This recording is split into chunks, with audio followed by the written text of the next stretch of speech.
Good morning students, I am Rohit Singh, Biology faculty, Phillips Academy.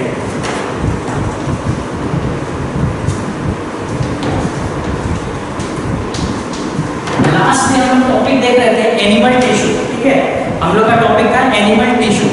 Animal tissue में हम लोगों को क्या क्या देखना था, हम लोग अलग अलग टाइप्स देख रहे थे, सब अलग अलग टाइप्स, अलग अलग तरीके का जो भी हम लोग का टाइप्स था वो किया था। हम लोग एपिथेलियल टिश्यू का टाइप्स देख रहे थे, उसमें आई थिंक हम लोगों ने पढ़ लिया था सिंपल सिलिएटेड एपिथेलियल टिश्यू के बारे में पढ़ लिया था। मतलब कि एपिथेलियल टिश्यू का जो भी पॉइंट्स था वो हम लोगों ने देखा था। एक हम लोग का बच गया था एपिथेलियल टिश्यू में देखा स्यूडो स्ट्रेटिफाइड एपिथेलियल टिश्यू, ठीक है।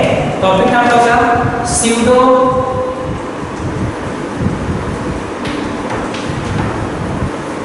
Stratified epithelial tissue. नेक्स्ट हम लोग का टाइप था वो टाइप था टाइप नंबर 5। फोर टाइप का हम लोगों ने देखा था स्यूडो स्ट्रेटिफाइड एपिथेलियल। स्यूडो का मतलब आपको पता है, पहले से आप लोग जानते हैं, इसका मतलब होता है फॉल्स, ठीक है। तो फॉल्स टिश्यू के बारे में हम लोगों को देखना है स्ट्रेटिफाइड एपिथेलियल। स्ट्रक्चर सबसे पहला आपको पता है कि हम लोग जो भी पढ़ते हैं उसका स्ट्रक्चर, लोकेशन और फंक्शन देखना होता है। तो अगर हम लोग स्यूडो स्ट्रेटिफाइड एपिथेलियल की बात करते हैं तो इसमें आता है एक कॉलमनर, जिसको बोलते हैं स्यूडो स्ट्रेटिफाइड कॉलमनर एपिथेलियल से, और दूसरा बोलते हैं pseudo stratified columnar ciliated epithelial tissue. तो दोनों का स्ट्रक्चर देखते हैं।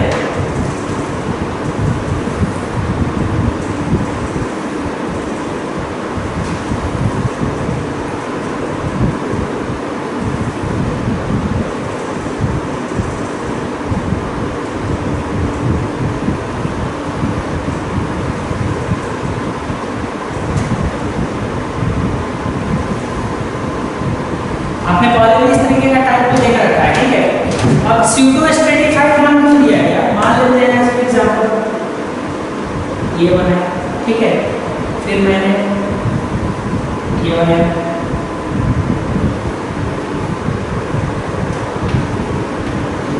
ठीक है। अब दोनों डायग्राम देखिए, स्ट्रेटिफाइड होता है अगर हम लोग का सीधा तो ये जो एक्स्ट्रा दिया हुआ ये वाला लाइन नहीं होता है, ठीक है। तो और ये जो बना है ये हम लोग का है गॉबलेट से। ये क्या बना है,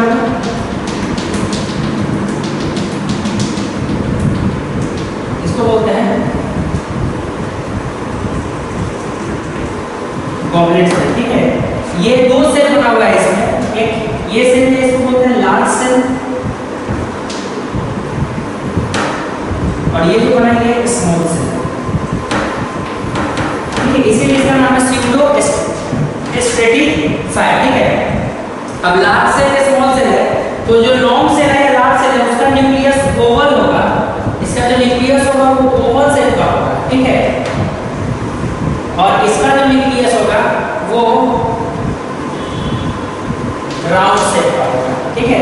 तो लॉन्ग सेल का जो न्यूक्लियस है ओवल शेप है और शॉर्ट सेल का जो है वो क्या है, ओवल शेप। और नीचे बेसमेंट मेम्ब्रेन है, ये आपको पहले से बताया गया। लेकिन इसी डायग्राम को अगर हम लोग क्या करते हैं, सेम डायग्राम में थोड़ा सा चेंज इसमें समझते हैं। अगर ऐसा हो,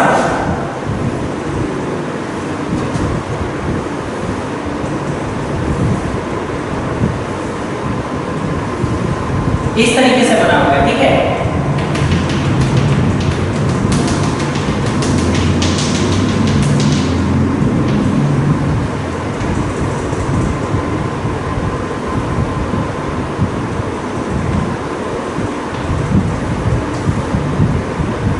अब ये डायग्राम दोनों को देखेंगे ध्यान से, ठीक है। फर्स्ट जो डायग्राम आपको उधर जो बना उसको हम लोग बोलेंगे कॉलमनर सिलिएटेड। क्या बोलेंगे, स्यूडो स्ट्रेटिफाइड कॉलमनर सिलिएटेड, और इसको क्या बोलेंगे, स्यूडो स्ट्रेटिफाइड कॉलमनर, ठीक है। दोनों डायग्राम आपको बता दिया गया। अब समझिएगा कि columnar The cell are columnar but unequal in size. Cell columnar है लेकिन unequal in size है, ठीक है। फिर दूसरा पॉइंट है कि लॉन्ग सेल जो है वो extend of free surface. Long cell के पास क्या है, फ्री सरफेस प्रेजेंट है, लेकिन शॉर्ट सेल के पास आपका फ्री सरफेस प्रेजेंट नहीं है, तो long cell stand up free surface, but short cell not stand up free surface. Short cell के पास फ्री सरफेस प्रेजेंट नहीं है, ठीक है। अब अगर बात करते हैं लॉन्ग सेल और शॉर्ट सेल के अकॉर्डिंग पॉइंट में, तो लॉन्ग सेल के पास जो है वो ओवल शेप का न्यूक्लियस है, लेकिन शॉर्ट सेल के पास राउंड शेप का न्यूक्लियस प्रेजेंट है, ठीक है। फंक्शन क्या होता है सिम्बोस्ट्रेटिफाइड का, तो प्रोटेक्शन इसका काम है, secretion, movement of secretion from the gland, gland में जो मूवमेंट होता है उसमें भी हेल्प करता है सिक्रीशन के टाइम में, urine and semen in the main urethra, urine और सीमेन जो मेन यूरिथ्रा में मूव करते हैं उसमें या सिक्रेट करते हैं, mucus loaded with dust particle and bacteria form the trachea towards the larynx.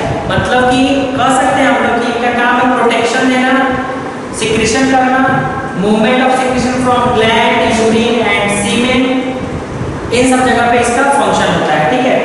ये जो मिलेंगे, अगर हम लोग इसकी बात करते हैं लोकेशन की, तो ये पैरोटिड्स ग्लैंड में आपको मिलेगा columnar epithelium, pseudo stratified columnar epithelium जो होगा वो पैरोटिड्स ग्लैंड में मिलेगा, यूरेथ्रा ऑफ ह्यूमन मेल में मिलेंगे और ऑल्फैक्टरी म्यूकोसा में मिलेंगे, ठीक है। लेकिन अगर स्यूडो स्ट्रेटिफाइड कॉलमनर से रिलेटेड की बात करते हैं तो ये जो है आपको अगर in trachea and large bronchi and cilia help to propel the particle towards the larynx, larynx के अंदर cilia जो है वो propel करता है particles को इन जगह पे लोकेशन है, और फंक्शन इसका आपको पहले बता चुके हैं, protection, secretion and movement of gland, urine and semen, ठीक है। अब हम लोग के पास जो इसके बाद का टाइप आता है वो है कॉमन, हम लोग पहला पढ़े सिंपल, अब जो हम लोग को पढ़ना है वो है कंपाउंड। क्या पढ़ना है? कंपाउंड। तो हम लोग का टाइप आएगा एपिथेलियल का, हम लोग सिंपल का इतना सारा टाइप लेते हैं, अब देखेंगे कंपाउंड का, जिसको हम लोग बोलेंगे कंपाउंड एपिथेलियल टिश्यू।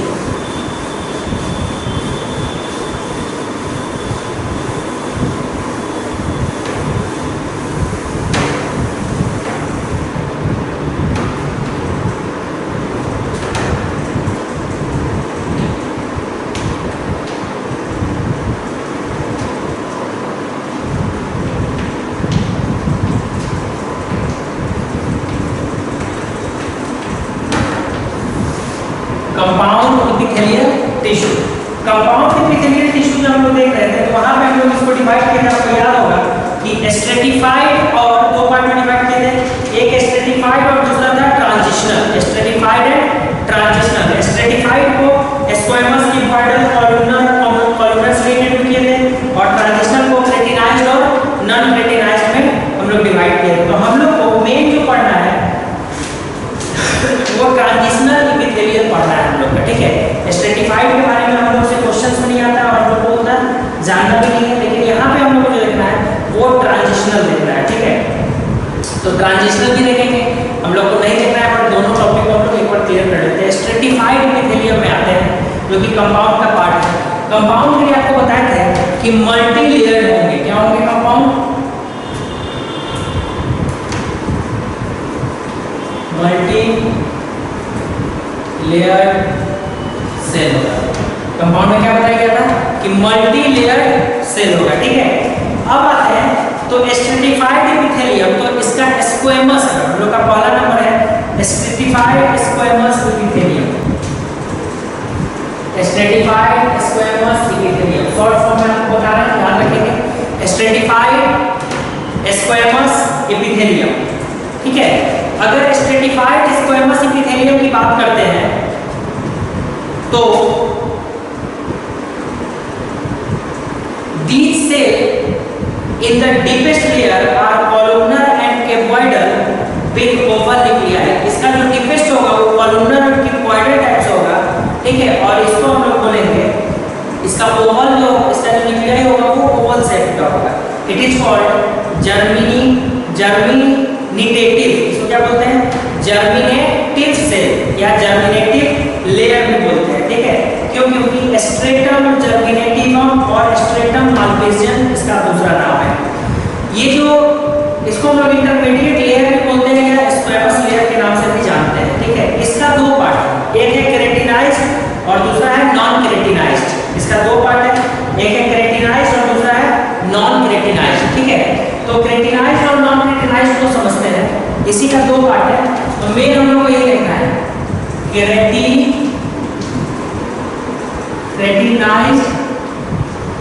और दूसरा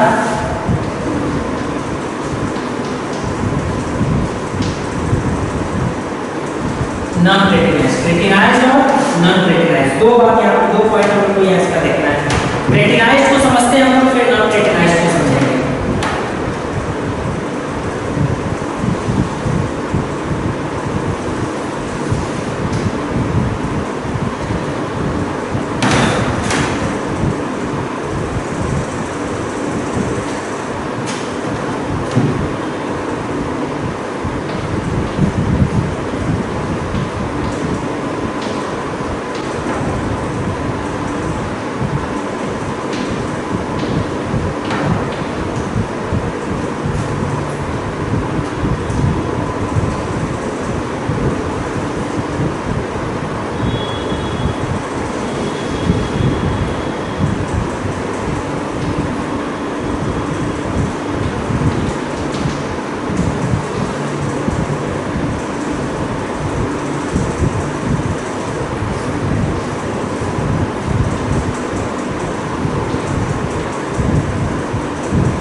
ये केराटिनाइज्ड का डायग्राम है, ठीक है। ऊपर वाला जो लेयर बनाएंगे इसको हॉर्नी लेयर बोलते हैं, इसको बोलते हैं हम लोग हॉर्नी लेयर, हॉर्नी लेयर, ठीक है। उसके बाद ये बीच वाला पार्ट बनाया हुआ है, ये भी सब में डॉटेड है, ये सारे में बनेगा, ठीक है। इसको हम लोग बीच वाले को बोलते हैं इंटरमीडिएट लेयर। क्या बोलते हैं?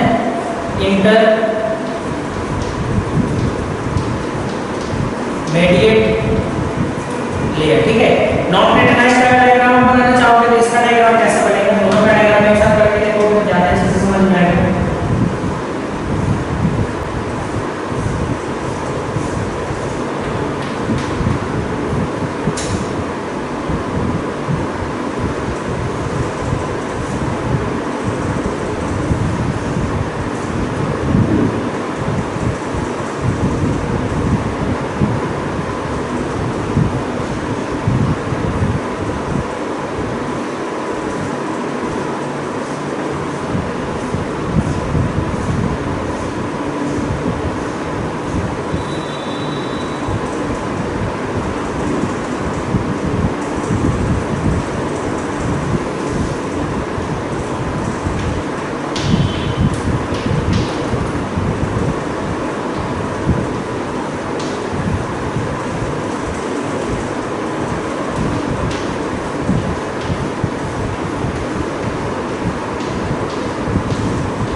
दोनों का डायग्राम है। ये नॉन केराटिनाइज्ड हो गया, इसको बोलते हैं वाले को स्क्वैमस लेयर।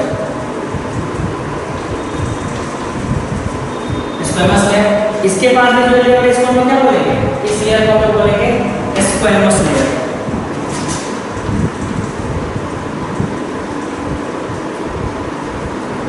स्क्वैमस लेयर, ठीक है। दोनों के बीच का जो लेयर है इसको हम लोग क्या बोलेंगे, इंटरमीडिएट लेयर। इसका ये हो गया इंटरमीडिएट और इसका ये हो गया इंटरमीडिएट लेयर, ठीक है। नीचे जो लेयर है इसको हम बोलते हैं जर्मिनेटिव लेयर। क्या बोलते हैं?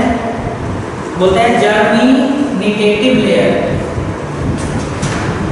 जर्मिनेटिव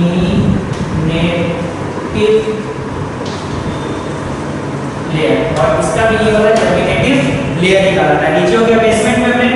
और एक जो पॉइंट है जिसको हम लोग यहाँ पे याद रखेंगे कि इंटरमीडिएट लेयर होता है दोनों के बीच में, तो ये हो गया हमारा केराटिनाइज्ड और ये क्या हो गया नॉन केराटिनाइज्ड का पॉइंट हो गया। तो दोनों में आपको दिख रहा है, दोनों में सारा कुछ मिला है, लेकिन दोनों के स्ट्रक्चर में क्या है डिफरेंस है। तो केराटिनाइज्ड और नॉन केराटिनाइज्ड के लिए पॉइंट क्या क्या याद रखना है। तो पहले केराटिनाइज्ड के लिए आप ध्यान से सुनोगे पॉइंट क्या क्या है। डायग्राम देखते चलिएगा, ठीक है, डायग्राम दिखेगा आपको क्लियर से। केराटिनाइज्ड के लिए पॉइंट है कि it form epidermis of skin of land vertebrate. ये जितने सारे में लैंड वर्टिब्रेट है उनके स्किन का, ठीक है, मतलब एपिडर्मिस ऑफ स्किन को फॉर्म कराते हैं। दूसरा point, keratin is present in the dead superficial cell. Keratin जो है हमेशा डेड सुपरफिशियल सेल में ही प्रेजेंट रहेंगे। It is impermeable to water, ये वाटर को इंटर नहीं होने देगा। It form well protective covering against abrasion, ये एब्रेशन के अगेंस्ट वेल प्रोटेक्टिव कवरिंग की तरह काम करेगा, मतलब मैकेनिकल एब्रेशन करेगा, ठीक है। और हॉर्नी लेयर जो होगा ये set at interval due to friction, मतलब इसके ऊपर हॉर्नी लेयर इसलिए बनेगा क्योंकि वो फ्रिक्शन करेगा। लेकिन जैसे नॉन केराटिनाइज्ड के पास आप पहुंचोगे, किसके पास, नॉन केराटिनाइज्ड वाले डायग्राम को आप देखोगे, यहाँ पे आपको मिलेगा it line the buccal cavity pharynx and oesophagus. ये बकल कैविटी फेरिंग्स और ओसोफेगस को लाइन करेगा, ठीक है। ये जो है superficial cell are living and keratin in absent. Superficial cell हमेशा सुपरफिशियल सेल में मिलेगा और इसमें केराटिन क्या होंगे एब्सेंट होंगे, ठीक है, केराटिन क्या होंगे एब्सेंट होंगे, ठीक है। डायग्राम देख रहे हैं आप लोग। It is permeable to water, water को इंटर्न होने देगा, ठीक है, क्योंकि इसके ऊपर जो हॉर्नी लेयर है इस कारण से इंटर्न नहीं होता, यहाँ वाटर इंटर्न होगा। इट फॉर्म मोडेंटली प्रोटेक्टिव कवरिंग अगेंस्ट एब्रेशन, और एब्रेशन के अकॉर्डिंग ये प्रोटेक्टिव कवरिंग की तरह काम करेगा, ठीक है। तो ये था हमारा केराटिनाइज्ड और नॉन केराटिनाइज्ड के लिए पॉइंट, ठीक है। तो नॉन केराटिनाइज्ड जो हमेशा होगा वो कहाँ मिल सकता है हम लोग, ठीक है।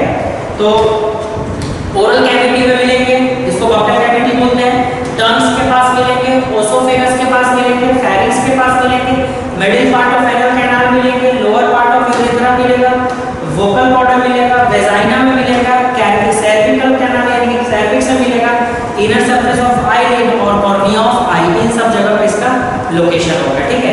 अब बात करते हैं हम लोग अगर ट्रांजिशनल एपिथेलियम, इसकी बात करते हैं ट्रांजिशनल एपिथेलियम। तो ट्रांजिशनल एपिथेलियम हम लोग के सिलेबस में नहीं पढ़ना है, लेकिन फिर भी याद रखेंगे पॉइंट कि ट्रांजिशनल एपिथेलियम जो होगा वो 4 से 6 लेयर का बना हुआ होगा। ये हमेशा इसका लोकेशन जो होगा वो renal cycles, renal pelvis, ureter, urinary bladder and part of urethra में मिलेगा। और इसका फंक्शन जो होगा वो डिस्टेंशन करने का काम होगा, मतलब कि ट्रांजिशनल एपिथेलियम जो होगा वो स्ट्रेच करेगा सारे पार्ट्स को विदाउट एनी डैमेज, ठीक है। तो अब यहाँ से पॉइंट आता है हम लोग को देखना है ग्लैंड। क्या पॉइंट देखना है, ग्लैंड। इसी में हम लोग को देखना है पॉइंट सिंपल वाले।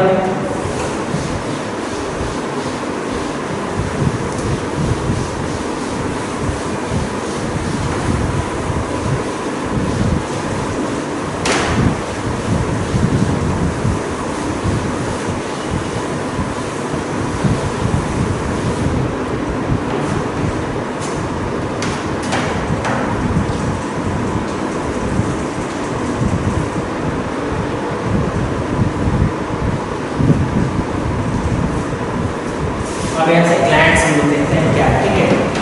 अब कुछ ऐसे कॉलमनर और कार्बोइडल सेल है जो स्पेशल सिक्रीशन करते हैं, इसीलिए हम लोग इसको ग्लैंडुलर एपिथेलियम भी बोलते हैं, ठीक है। स्टार मार्क के साथ आप पढ़ सकते हैं। कुछ ऐसे कॉलमनर और कार्बोइडल एपिथेलियम है जो स्पेशल सिक्रीशन करते हैं, इसको हम लोग ग्लैंडुलर एपिथेलियम भी बोलते हैं, ठीक है। तो ग्लैंडुलर एपिथेलियम जो होता है वो क्या फॉर्म करता है, वो ग्लैंड का फॉर्मेशन करता है, ठीक है। अब आया पॉइंट कि टाइप ऑफ ग्लैंड्स हम लोग देखते हैं, तो इसको क्लासिफाइड किया गया अलग अलग तरीके में।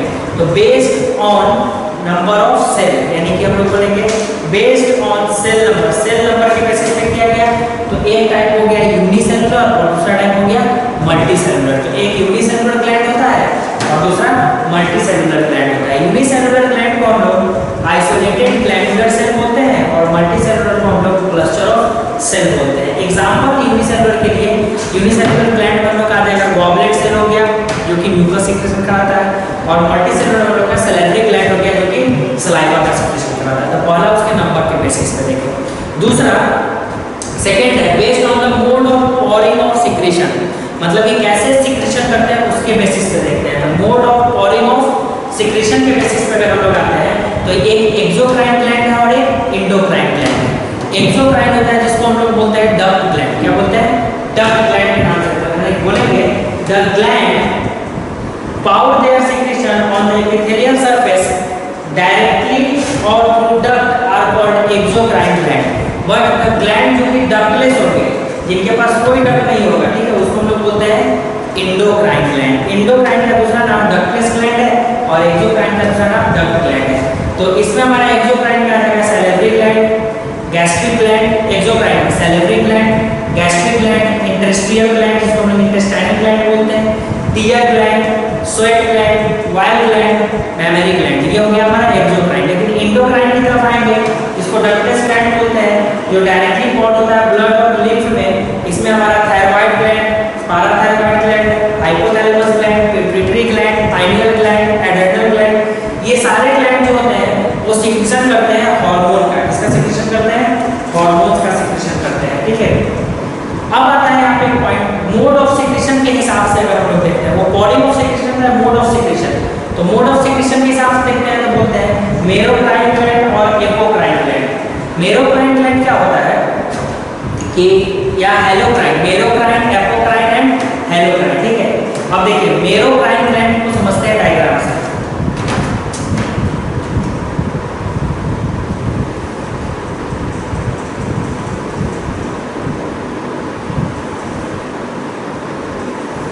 ये डायग्राम बनाया,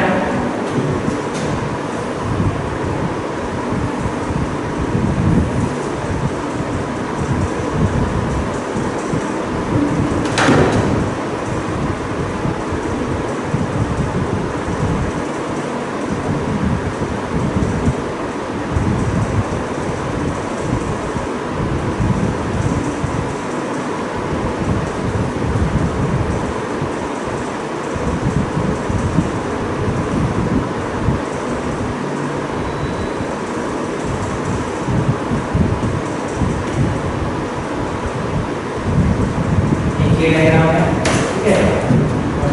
देखिए हम बना रहे हैं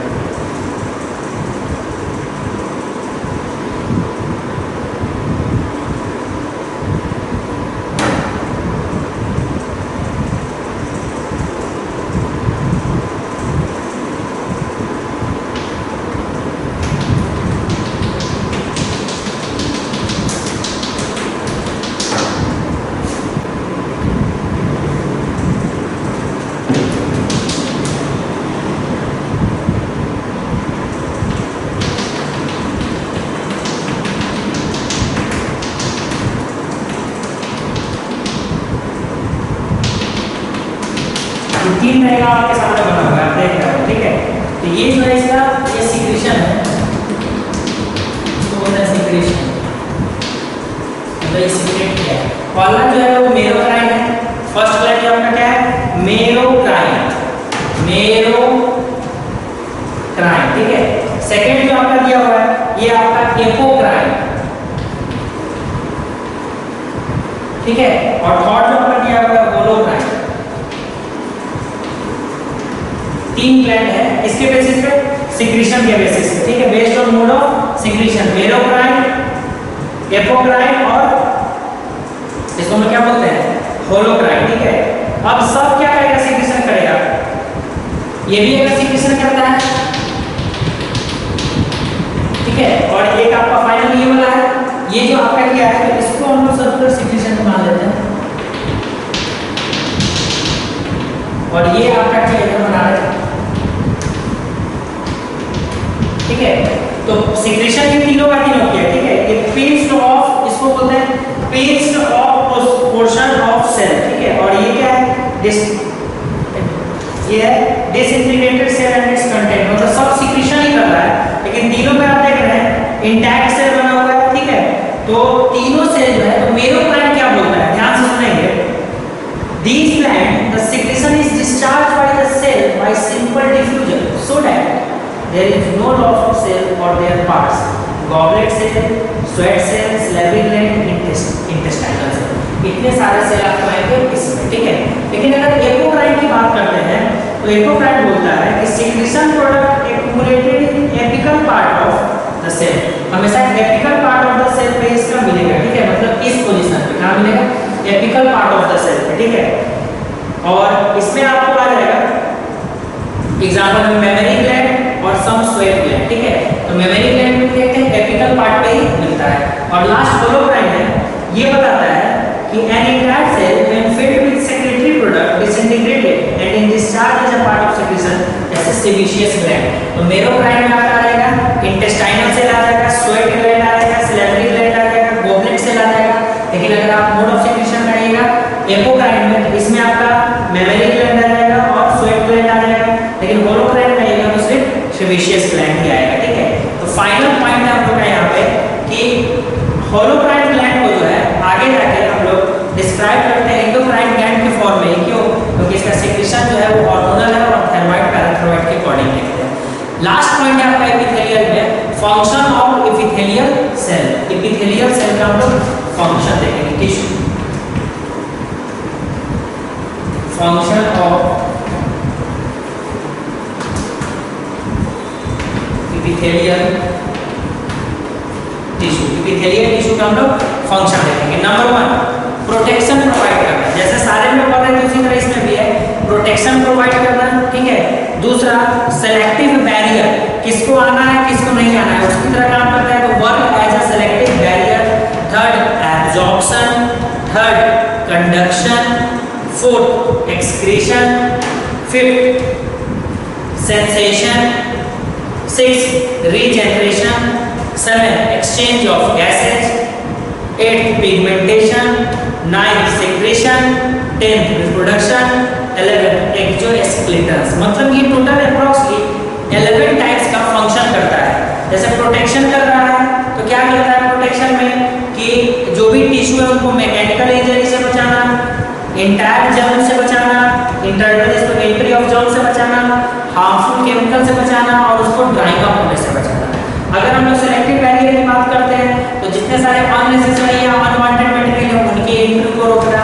अगर एब्जॉर्प्शन की बात करते हैं तो नेफ्रॉन जो है वो एब्जॉर्प्शन करता है, इंटेस्टाइन जो है सो एब्जॉर्प्शन करता है। तो जब अलग अलग सबको पढ़े हैं उसी को एक जगह मिलाकर आपको बता रहे हैं। कंडक्शन में हम लोग देखेंगे तो रेस्पिरेटरी और जेनिटल ट्रैक्ट्स में कंडक्शन का वर्ड पढ़े थे। सिक्रेशन की बात करेंगे तो यूरिन सिक्रेशन में सेमिनिफेरस ट्यूब्यूल्स वगैरह में देखेंगे हम लोग। सेंसेशन की बात करते हैं तो सेंसरी एपिथेलियम में जैसे ऑल्फैक्टरी लोग ऑल्फैक्टरी के लिए पढ़े तो ये क्या करेगा वेरियस स्टिमुलस को कंडक्ट करेगा। फिर से एक्सचेंज ऑफ गैसेस की बात करते हैं तो लंग्स वगैरह जो पोजीशंस पढ़े हैं उसके अकॉर्डिंग है। तो जितना भी हम लोग पीछे एपिथेलियल टिश्यू में फंक्शन पढ़े हैं सारे को मिला के ये 11th पॉइंट बताया गया। क्या क्या? Protection, selective barrier, absorption, conduction, excretion, sensation, pigmentation, exchange of gases, regeneration, reproduction and exoskeleton. ठीक है, तो ये था हम लोग का एपिथेलियल टिश्यू। तो हम लोग का एपिथेलियल टिश्यू एंड हुआ। नेक्स्ट टॉपिक हम लोग का देखेंगे जिसको बोलते हैं हम लोग कनेक्टिव टिश्यू। क्या होता है कनेक्टिव टिश्यू?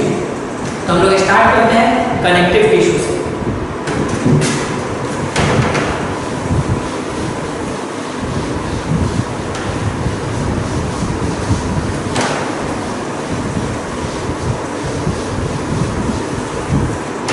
हम लोग का टॉपिक है कनेक्टिव टिश्यू। हम लोग स्टार्ट करते हैं कनेक्टिव टिश्यू से।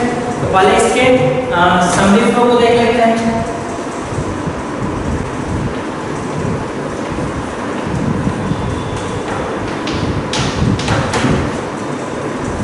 कनेक्टिव टिश्यू,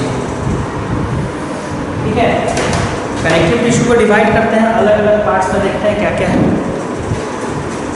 इसको 3 पार्ट में डिवाइड करते हैं।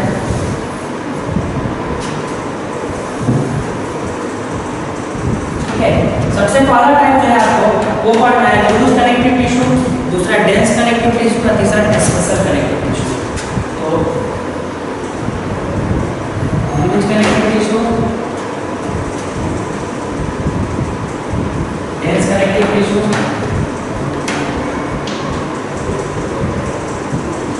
Specialised connective tissue. टोटल हम लोग 3 यहाँ पे पार्ट पढ़ रहे हैं। डेंस लूज कनेक्टिव टिश्यू में दो पार्ट पढ़ना है, एरियोलर टिश्यू और एडिपोज टिश्यू।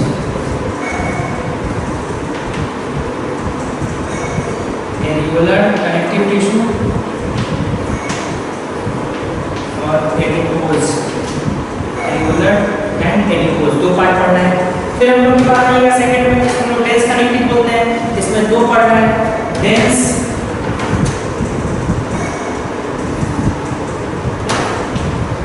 डेंस रेगुलर, क्या पढ़ना है, dense regular connective tissue, dense irregular connective tissue. ठीक है, डेंस रेगुलर कनेक्टिव टिश्यू जब आते हैं तो दो पढ़ना है, एक व्हाइट, एक हम लोग का है व्हाइट फिब्रस कनेक्टिव टिश्यू और दूसरा येलो फिब्रस कनेक्टिव टिश्यू। इसमें दो पार्ट है, व्हाइट फिब्रस कनेक्टिव टिश्यू और येलो फिब्रस कनेक्टिव टिश्यू। ठीक है, white fibrous connective tissue, yellow. White में कहते हैं कॉर्ड और सीड के बारे में पढ़ना है, यानी कि कॉर्ड और सीड। व्हाइट में क्या पढ़ना है, कॉर्ड और सीड। ठीक है, और जब हम लोग येलो फिब्रस कनेक्टिव तो पढ़ना है कॉर्ड और सीड। क्या पढ़ना है, इसमें पढ़ना है कॉर्ड और सीड के बारे में। ठीक है, दोनों जगह के आप कॉर्ड को समझिएगा। यहाँ का कॉर्ड जो है उसको हम लोग पढ़ेंगे टेंडन, क्या पढ़ेंगे, और यहाँ के कॉर्ड में हम लोग पढ़ेंगे लिगामेंट। यहाँ के कॉर्ड में किसके बारे में पढ़ेंगे, लिगामेंट के बारे में पढ़ेंगे। ठीक है, डेंस इरेगुलर में आइएगा तो डेंस इरेगुलर के बारे में हम लोग बस इतना ही पढ़ना है। स्पेशल में, स्पेशल में हम लोग को 4 टाइप में डिवाइड किया गया है। स्पेशल को हम लोग नॉर्मली करेंगे तो 5 टाइप में डिवाइड करते हैं, लेकिन 4 ही पढ़ना है, लेकिन 5 में करते हैं।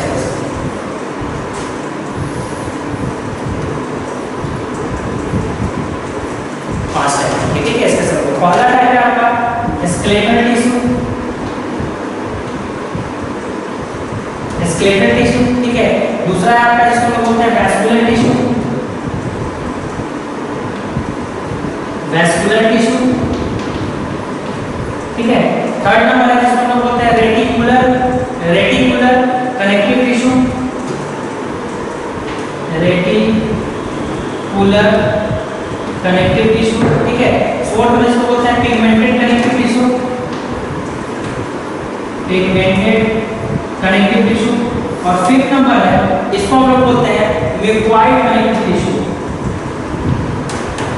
Mucoid connective tissue. ठीक है, अब देखिए स्केलेटल टिश्यू में आइएगा तो दो पढ़ना है, कार्टिलेज और बोन के बारे में। कार्टिलेज और बोन जब आइएगा इसमें तो क्या पढ़ना है, कार्टिलेज और बोन। कार्टिलेज में हम लोग को 3 चीज पढ़ना है, 3 के बारे में पढ़ना है, हेलाइन कार्टिलेज, फिब्रस कार्टिलेज और कैल्सिफाइड कार्टिलेज। हेलाइन, ठीक है, दूसरा हम लोग को पढ़ना है फिब्रस और कैल्सिफाइड, ये 3 पढ़ना है। बोन में आइएगा तो बोन में 2 के बारे में पढ़ना है, कॉम्पैक्ट और स्पॉन्जी, कॉम्पैक्ट बोन और स्पॉन्जी बोन। ठीक है, फिर वैस्कुलर टिश्यू में आइएगा 2 पढ़ना है, ब्लड और लिम्फ, ब्लड और लिम्फ के बारे में पढ़ना है। ठीक है, अब ब्लड का अलग अलग टाइप से वो हम लोग देखेंगे, लिम्फ का अलग अलग है वो हम लोग देखेंगे। ठीक है, हम लोग को रेटिकुलेट में कोई टाइप नहीं, पिगमेंटेड में कोई टाइप नहीं, म्यूकोइड में कोई टाइप नहीं, ये नॉर्मली तीनों एक जगह पे हम लोग पढ़ेंगे। ये सारा हम लोग का कनेक्टिव टिश्यू का एक समरी चार्ट है, जिसमें हम लोग देखेंगे कि कैसे कैसे होता है। अब कनेक्टिव टिश्यू की अगर बात करते हैं हम लोग तो कैसे कैसे देखना है, तो कनेक्टिव टिश्यू है क्या, connective tissue is the most abundant and widely distributed tissue of the body. Body के अंदर का वाइडली और abundant टिश्यू कौन है, कनेक्टिव टिश्यू है। It connect to different tissue or organ and provide support to the various structure of animal body. ठीक है, अब यहाँ से हम लोग टिश्यू का ओरिजिन, लोकेशन, फंक्शन और बाकी टाइप्स को हम लोग देखेंगे नेक्स्ट क्लास में। Okay, good bye.